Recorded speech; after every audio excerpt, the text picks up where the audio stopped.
Good evening, Dr. C and my fellow classmates. Well, after working for Regal Cinemas for 10 years as an assistant manager, picking my favorite movie was the obvious choice.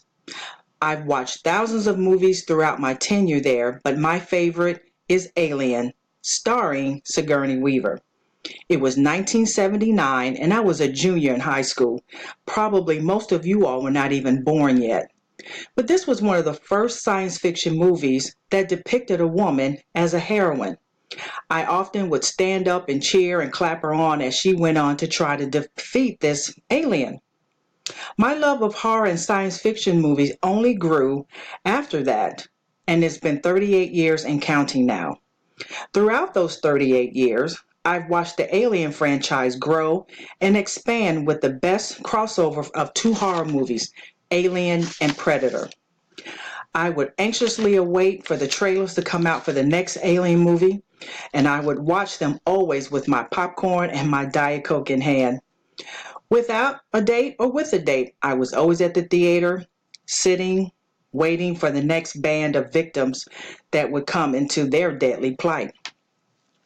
Deep down, I kind of pictured myself as Ripley, and I wanted to know, could I, some kind of way, kill those aliens like she would?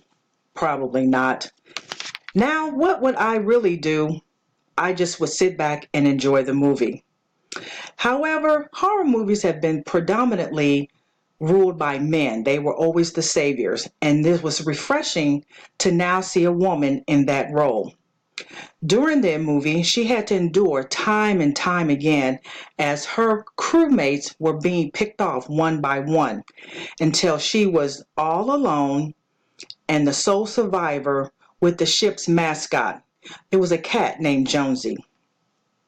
But it only continues there as she makes her way to Escape Pod, now to destroy the mothership where the alien is residing. The Alien franchises continues to put out sequels which were quite good and they made money at the box office.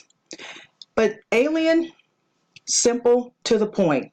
One alien, Ripley against one. In the end, she did win. As the franchise continues, who knows when? I'll keep watching with anticipation as it is my first time watching it. Sounds silly, I know, but this lady here is a true blue, die-hard Alien fan for life.